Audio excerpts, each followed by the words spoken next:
Welcome back to another episode of Wisconsin Engine Boy.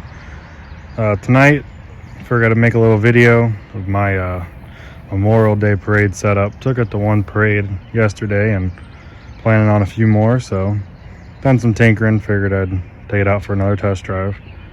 What we have is a 1962 economy tractor with the AENL Wisconsin.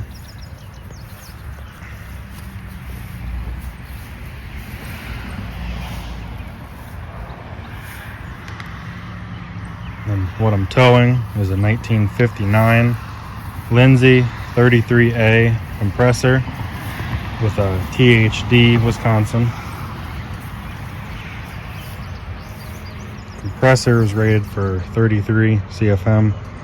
Not too big, enough for a jackhammer.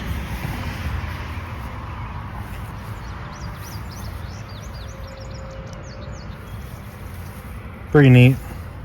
The vintage, you see there's a chrome hubcaps. One of these days maybe I'll get them re-chromed. What we have is a 2-cylinder compressor on the back of the engine, directly driven. The previous owner, quote unquote, converted this to 12 volt. Well, they might have put a 12 volt coil and parts in the distributor, but we still have a 6-volt generator down there, so it will not charge the battery enough to start it, but enough to run. But thankfully this engine hand cranks very easily. As you can see, being a Lindsay put a oversized fuel tank on it for longer use. You can see their slogan, "Give 'em air." Probably one of my favorite decals on an older piece of equipment. And kind of the centerpiece of my parade display is this old Buckeye Brass Works steam whistle. As you'll see in the video coming up here, it is very loud. I have the petcocks in the back of the tanks to drain the water. I have those cracked just enough that this compressor won't build full air. The valve will pop off at 100. I typically keep it around 25 to 30 just so this whistle isn't too loud. It will make you go deaf, but for parade purposes 25 psi is plenty of air.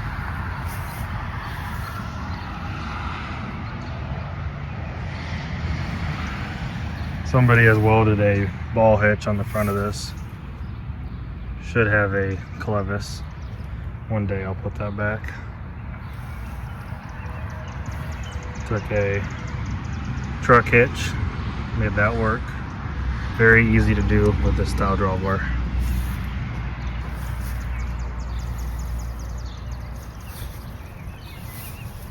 Compressor was actively used before I bought it. It really hasn't sat for a long time.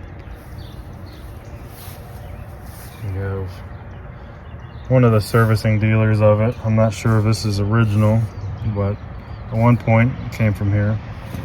It was owned by Lake Township in Northwest Ohio. And the gentleman I bought it from the township, and he had a jackhammer with it, busted up a sidewalk, and that's about it.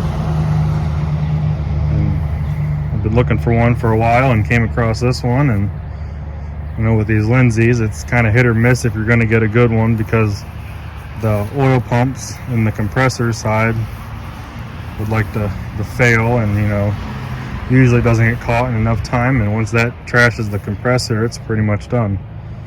There is no finding Lindsay parts. As you can see, they have it rigged up that the engine oil reservoir is also connected with the compressor reservoir through this pipe here, and then it filters through the filter on the compressor. As Wisconsin's twin cylinders did not feature an oil filler. I have seen some military units with them, but that was a very special option.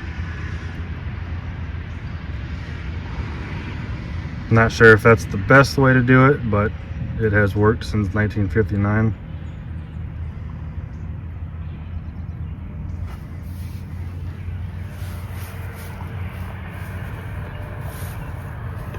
tractor. More your basic run-of-the-mill economy of this era. In my unbiased opinion, this was the better one to have. Could have also had a Briggs & Stratton engine. Don't quote me, but I think a 23. I believe it was 9 horse as well.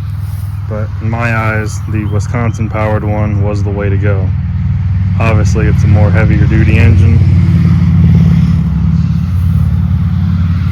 Has the electric starter generator.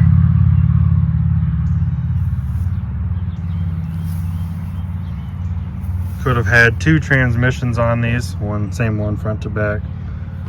This one only has 1. Unlike most of the economy tractors, you will see this has smaller 7/16 tires on it. Most of them will come up to about here, roughly.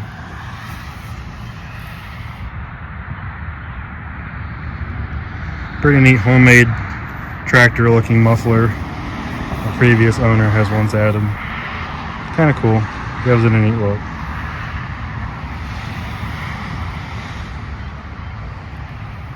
And of course,